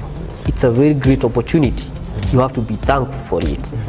You have to give thanks to God. That is the main bottom line.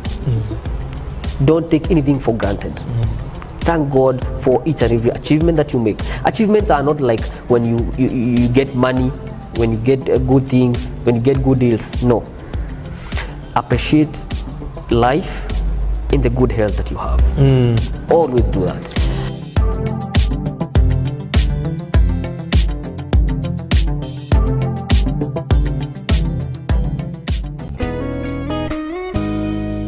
We want to be glorified with Christ. We want to meet Christ. We want to see Christ face to face. And we want to be with Him.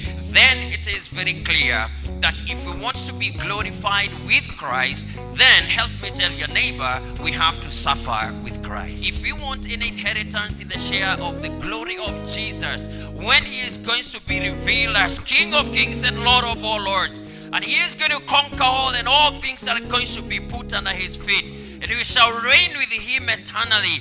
Then also we must watch His footsteps. We must check on the direction He went, and in every footstep of His we must plant our own. But the good thing is, He has gone before us, He has overcome for us, and He helps us every single moment of the journey.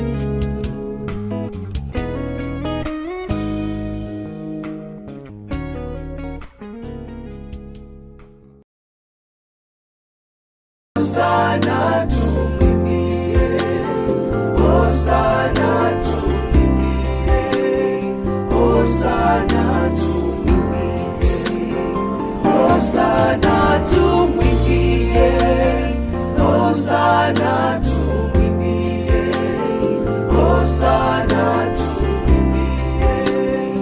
Hosana tumwimbie. Njoni nyote kwa Yesu, njoni nyote kwa Yesu, njoni nyote kwa Yesu, njoni nyote kwa Yesu, njoni nyote kwa Yesu, njoni nyote kwa Yesu, njoni nyote kwa Yesu, njoni nyote kwa Yesu. Hosana tumwimbie. Hosana, Hosana tumwimbie. Hosana, Hosana tumwimbie. Hosana, Hosana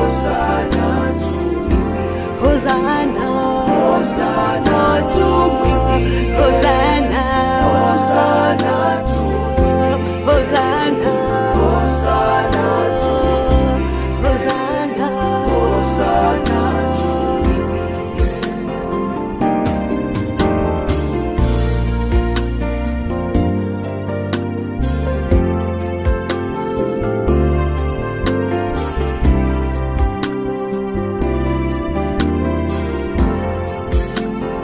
Yesu ndiye mwamba, Yesu ndiye mwamba, Yesu ndiye mwamba, Yesu ndiye mwamba, Yesu ndiye mwamba, Yesu ndiye mwamba, Yesu ndiye mwamba, Yesu ndiye mwamba.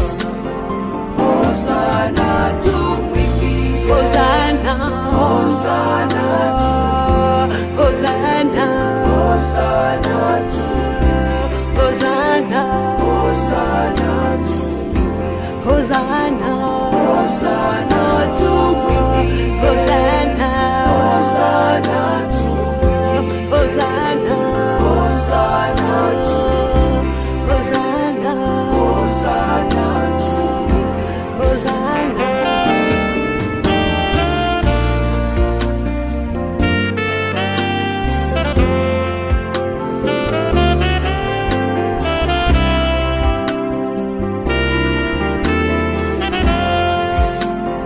Yesu ndiye kimbilio, Yesu ndiye kimbilio, Yesu ndiye kimbilio, Yesu ndiye kimbilio, Yesu ndiye kimbilio, Yesu ndiye kimbilio, Yesu ndiye kimbilio, Yesu ndiye kimbilio.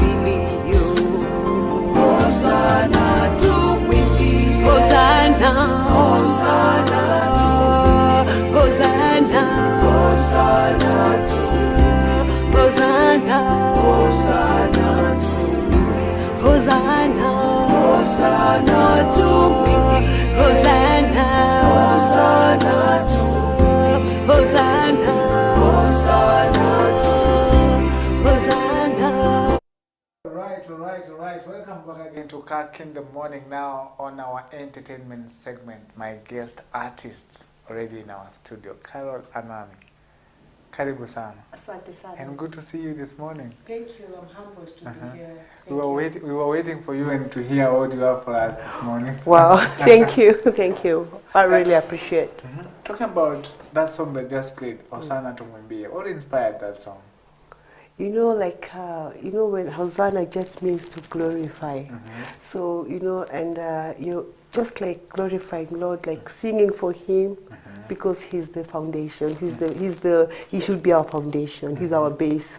So you just like glorify His name, like Hosanna, Hosanna in the highest. Yeah. And of course, now we get to start our conversation this morning. Yeah. Then a lot of viewers perhaps were tuning in, a lot of viewers that are watching, and they sing, some of them seeing you for the first time, some of them have been seeing your music maybe on YouTube and all other platforms, but they do not know who Carol Anami is. Please, would you introduce yourself maybe for viewers to know who Carol Anami is? My name is Carol Matiro Anami. I'm a lawyer from Western.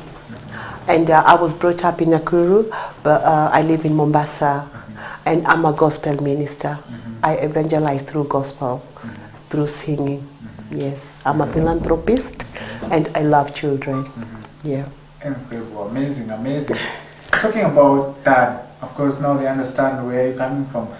This is what inspires, you to come up with your music. I've seen a lot of your music, great message, the way you've written the music as well is a way to, pass a message as well as to entertain, also looking at your latest song as well. But all that aside, tell us what inspires, your writings, what inspires you to, keep on ministering through music?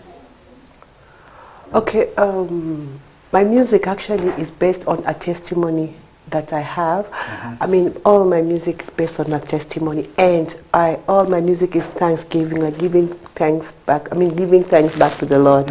So like glorifying His name for what He has done. So my music is all based on a testimony that I have. So when I write to tell people what God can do, and also I've made my music in a way that it's easy for people to sing along with me.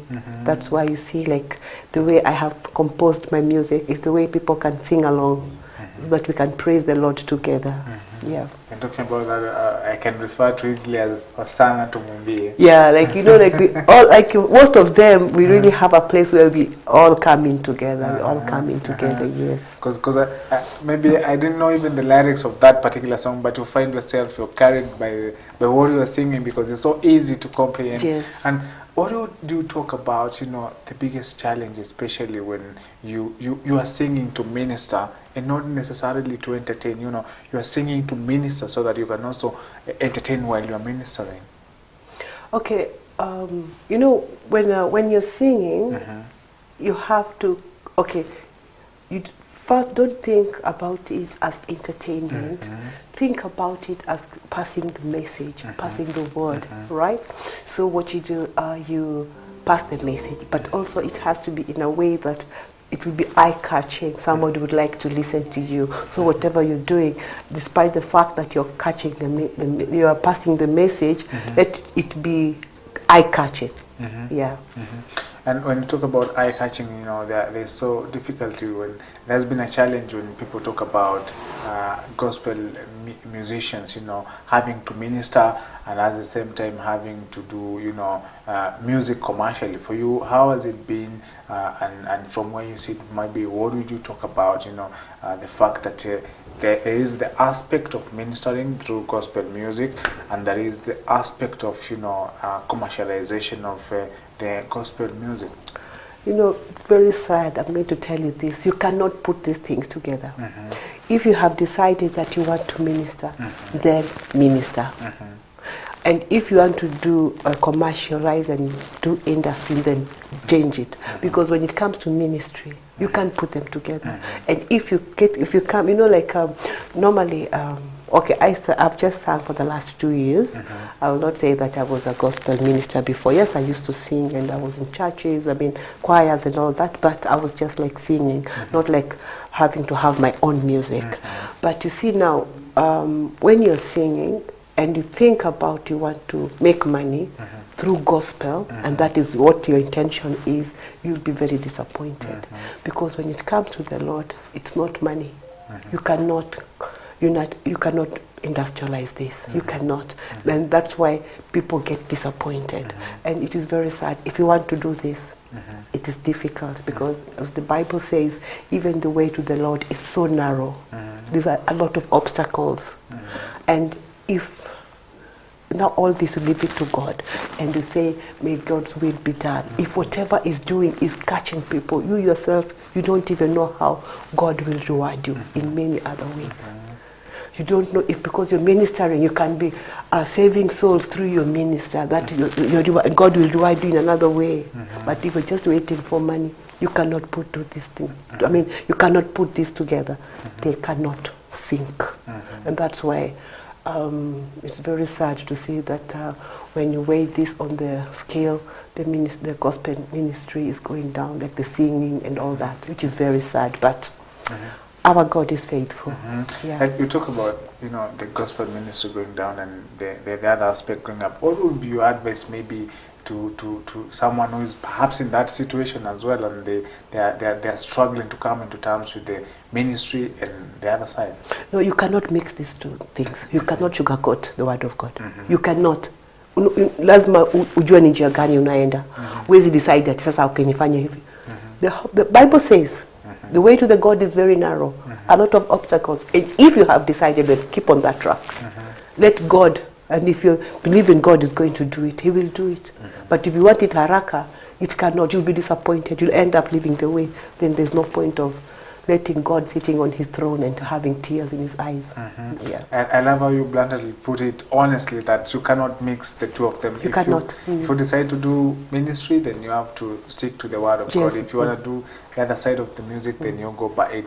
And we've talked about, you know, not starting to sing long ago, 2 years. But if someone looks at your music, you know, they will get a glimpse of, you know, a lot of music that you've done, and maybe someone would be confused to think you started singing long time ago, but in 2 years you've really done a lot of projects. What is the secret, you know?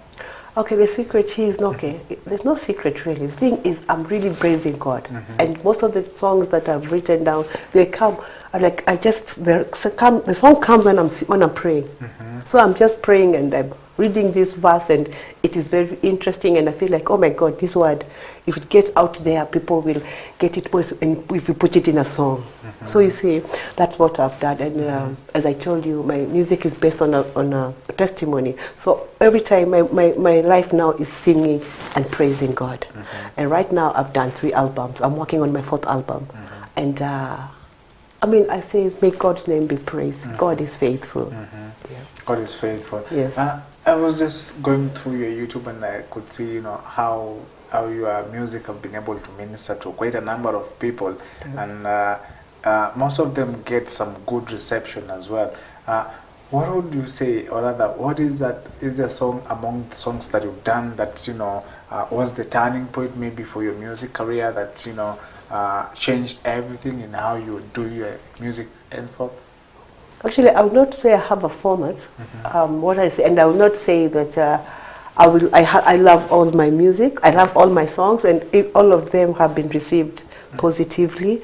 And what I will say, I thank God, because I did not even know that the first time I will upload my song, I'll get even 1 view. You know, I just did it, and I was told, okay, if you have to put your music out there, you have to put it on YouTube. I was like, who's going to watch it on YouTube? And I was told that's it. So that's what I did. And then I was shocked when I started seeing viewers. I said, oh my God, people are watching. People are watching, and I got really excited. So whenever I say this, what I just do, I say, I don't say, oh my God, I'm good. No, I say, glory be to God. I thank God, and I say, God, I'm happy one more person has listened to the message. So to me, it's all like I glorify His name. May His name be praised forever and ever. Yeah. And talking about that, there is that song that you did, Jesus. Tell us about that song. This one, okay. This song is very interesting because this time I was not okay. I was not very well, and I was praying. I was praying at night, and I was asking God, please just help me, like take me out of this situation. And I was just calling on His name, like Jesus, Jesus. And I went on and on.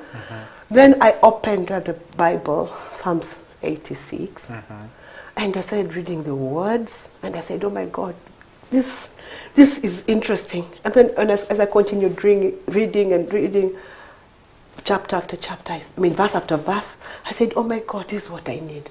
Then I said, I think I should tell this to the world. And the next day, I actually called someone and told him I want to go and record this song because before it goes away. So at that time I was not feeling very well, and I have this son of mine who is really supportive. Actually, he's the backbone of my music.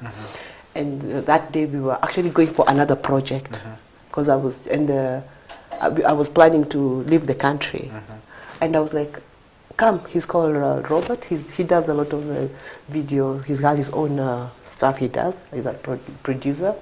So he told me, let's go and just go and record this song. So I recorded that song. Actually, that song, it didn't take me long even to do it. It's a prayer. It's a prayer. It's a prayer. And that's why I said, let me just take it out so that anybody else who needs for God to listen to them can use this prayer. To me, it's a prayer. Yeah. Quite interesting. We can listen into Jesus, because I know our viewers will also be wondering what song are we talking about. So my producer can play for us Jesus, and then you can be able to see what we are talking about. Jesus, I humble before thee.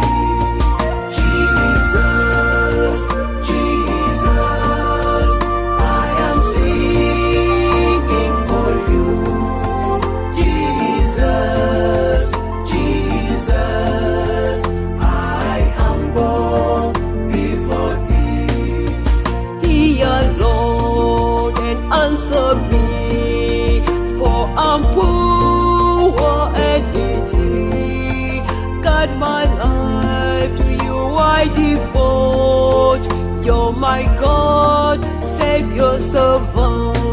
Jesus, Jesus, oh, I am singing for you.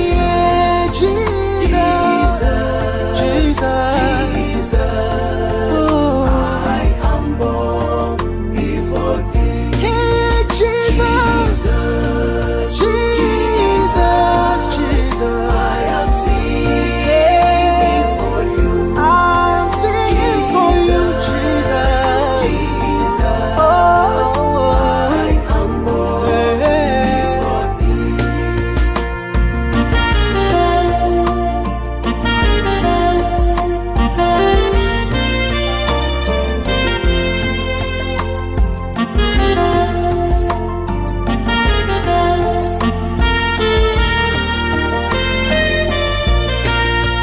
Have mercy on me, O Lord, for I call you day long.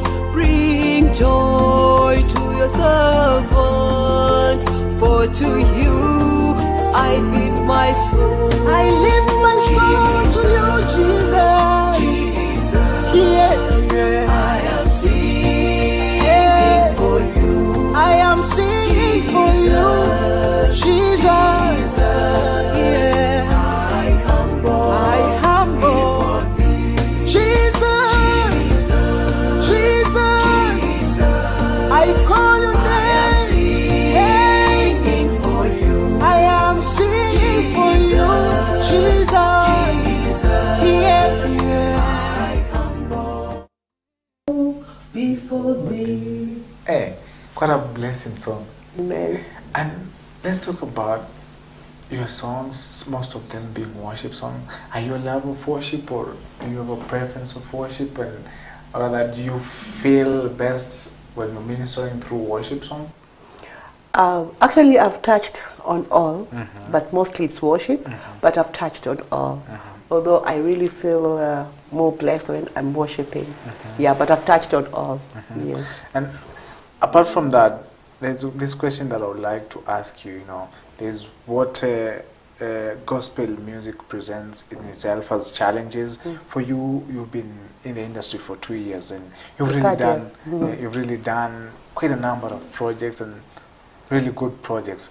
For you, what has been the challenge for you, if you would say, and maybe how you've overcome it, so that in case someone is watching and they would know that the challenges still exist, but you can still overcome them? Actually, the challenge that I go through is health.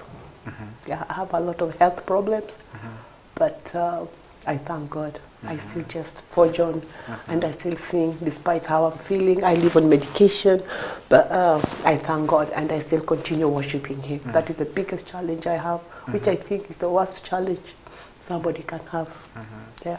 And we pray that God continues to give you strength. Amen. For you to keep on doing more and more projects. Amen. Because I believe through your projects, a lot of people are blessed Amen. Because we'll also be taking a look at what people are saying, because I know they're really being blessed, and when you put out that you are coming to the show, there's some of them that were already excited to hear what you have to say about this particular conversation. So we pray that God continues to lead you. Amen. As we look forward, you talked about there is an upcoming album. Yeah. Tell us about, that, and what else are we expecting from you? I want it to be a surprise. If I say everything, it's going to be interesting when it happens. But I'm really working on another project, which I just my aim and my mission is just to bring more souls to the Lord, to harvest as many souls I can to the Lord, and to let people out there to know that God is able. He is able. It doesn't matter how big it is, or how dark or whatever it is, or how heavy, whatever it is, He is able, and He has a reason for everything. Yeah. Someone out there would be would be looking up to you, and they always see you as an inspiration.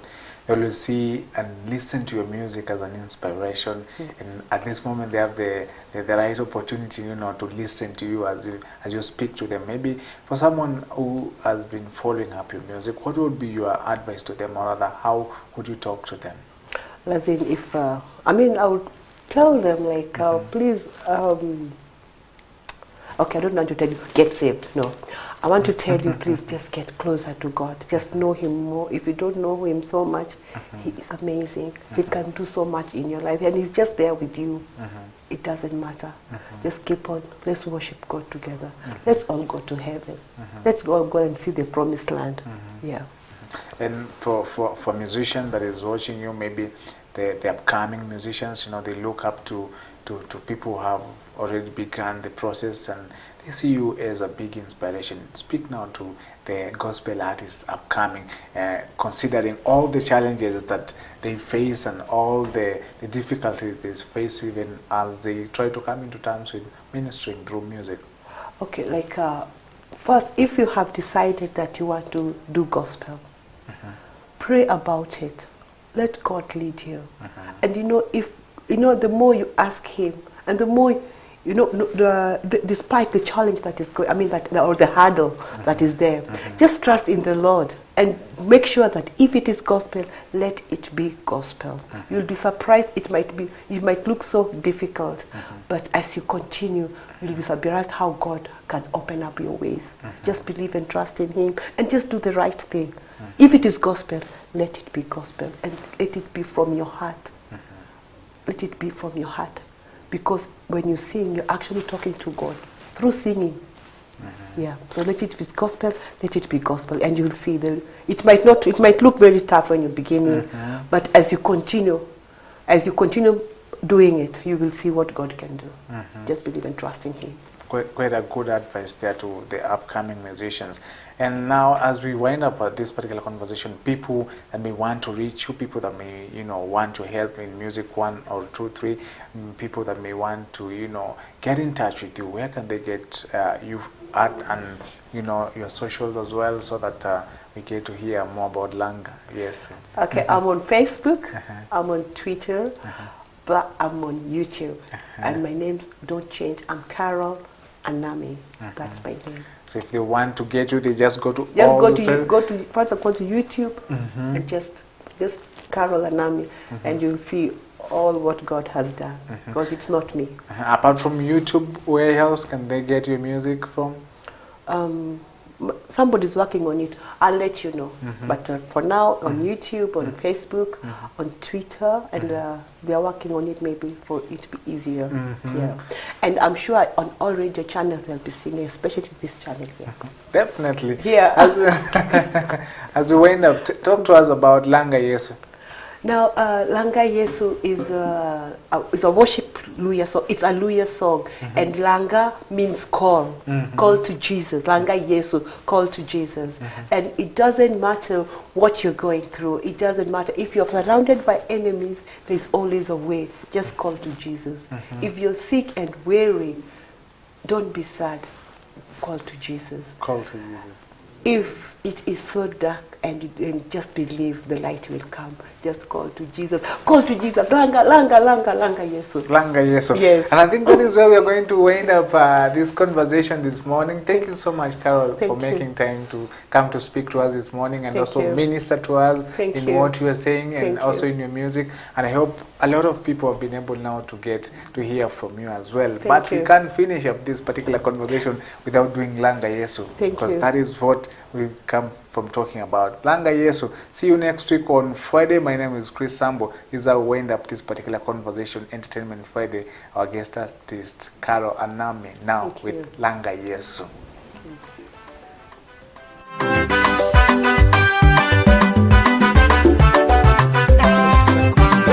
Langa Yesu, Langa Yesu, Langa Yesu, Langa Yesu, Langa Yesu.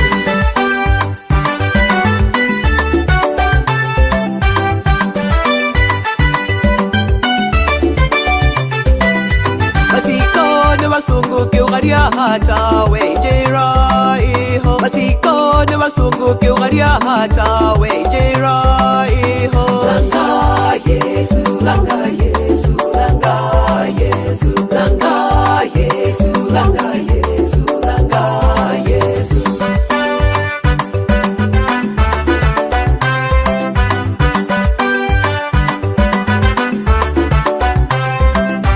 Lwaleni witi uhaberera muhonyi aho. Lwaleni witi uhaberera muhonyi aho. Langa Yesu, Langa Yesu, Langa Yesu, Langa Yesu, Langa Yesu, Langa Yesu.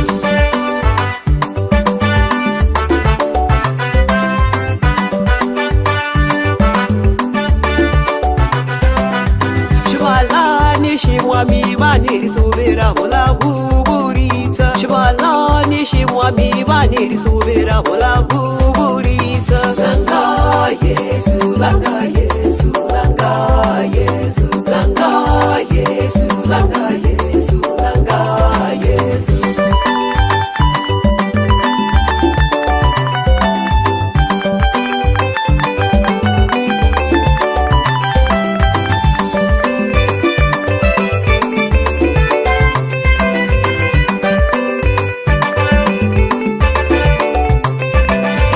Langa Yesu, Langa, Langa Yesu, Langa Yesu, Langa, Langa Yesu, Langa Yesu, Langa, Langa Yesu, Langa Yesu, Langa, Langa Yesu, Langa, Langa Yesu, Langa Yesu, Langa, Langa Yesu, Langa Yesu, Langa, Langa Yesu, Langa Yesu, Langa, Langa Yesu.